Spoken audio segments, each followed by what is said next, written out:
Next topic is gender equality, the constitutional provision.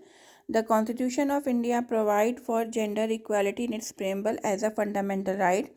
India के constitution में preamble में ही gender equality को लिखा गया है, जो कि एक हमारा फंडामेंटल राइट है. It also empowered the state to adopt measure of positive discrimination in favor of women by way of legislations and policies. ये जो जेंडर इक्वालिटी है ये वुमेन्स को एम्पावरमेंट करता है ताकि जो डिस्क्रिमिनेशन है वो वुमेन के फेवर में रहे. India has also ratified various international conventions and human rights to secure equal right for women, such as ratifications of Convention on Elimination of All Form of Discrimination Against Women in 1993. Bharat जो है वो शुरू से ही जितने भी human rights की meetings हुई हैं, सभाएं हुई हैं, वहाँ पर वुमेन्स के इक्वल राइट के लिए उसने हमेशा आवाज़ उठाई है. और इसलिए 1993 में डिस्क्रिमिनेशन अगेंस्ट वुमेन को एलिमिनेट कर दिया गया था कि अब कोई भी किसी भी तरीके का वुमेन्स को डिस्क्रिमिनेट नहीं करेगा. Women have been finding a place in local governance structure overcoming gender bias. Womens अब लोकल गवर्निंग स्ट्रक्चर मतलब गवर्नमेंट में भी, खासकर पंचायती राज सिस्टम में वुमेन्स को प्लेस दिया गया. अब स्टेट और सेंट्रल में भी वुमेन्स का रिजर्वेशन कर दिया गया है. The passing of Prenatal Diagnosis Test Act in 1994 also is a step in removing gender discrimination. एक एक्ट बनाया गया था 1994 में जिसको नेम दिया गया प्री नेटल डायग्नोस्टिक टेस्ट, जिसमें बच्चे के जन्म से पहले ही उसके जेंडर को जानने का जो अधिकार है वो नहीं होगा पेरेंट्स को, क्योंकि उससे बहुत सारी छोटी बच्चियों को जन्म से पहले ही मार दिया जाता था. तो अब इस तरीके से पहले से ही डायग्नोस करना जो है वो अब एक क्राइम बन गया है. अब वो पूरी तरीके से प्रोहिबिटेटेड है. डॉक्टर्स, नर्स या कोई भी मेडिकल पर्सन इस तरीके की जानकारी नहीं देगा. The government also announce a national policy for empowerment of women in 2001. Government ने एक और पॉलिसी अनाउंस की थी जिसका नाम दिया गया national policy for empowerment of women in 2001, जिसमें वुमेन डेवलपमेंट के लिए, वुमेन को आत्मनिर्भर बनाने के लिए गवर्नमेंट की तरफ से बहुत सारी पॉलिसीज़ इम्प्लीमेंट की गई. नेक्स्ट था the government also drawn up अ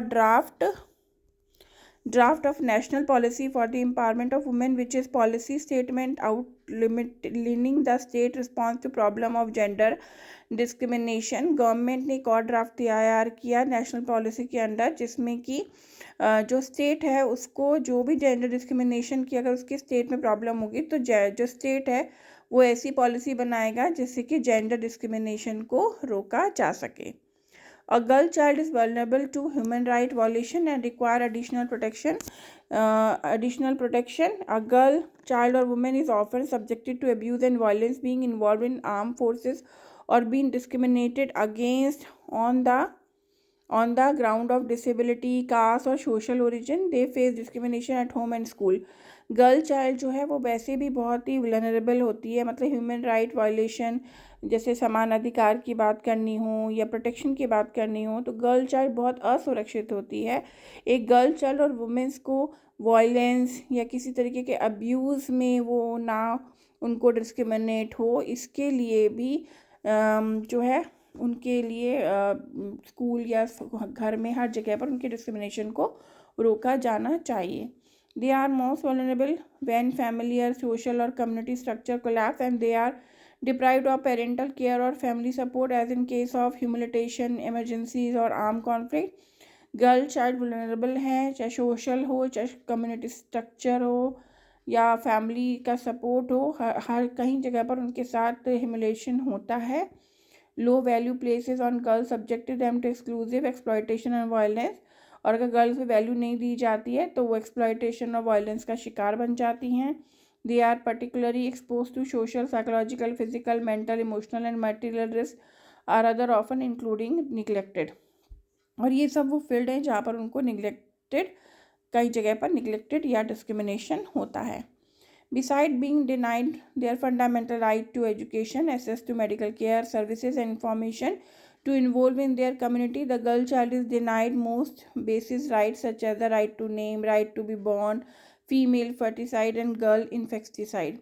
इसके अलावा बहुत सारे फंडामेंटल राइट हैं, जैसे एजुकेशन का राइट है, मेडिकल केयर है, सर्विस है, इंफॉर्मेशन है, कम्युनिटी इंफॉर्मेशन है, जहाँ पर उनके रूल को डिनाई किया जाता है, जैसे कि उनका नेम चेंज कर देना, उनके नेम सरनेम का यूज़ उनका बदल देना, या फिर राइट टू बॉर्न में हम फीमेल फर्टिसाइड या गर्ल इन्फेक्टिसाइड को देखते हैं, जिसमें पहले से ही जान लें कि कौन गर्ल हो रही है या बॉय, और गर्ल चाइल्ड को मार दिया जाए।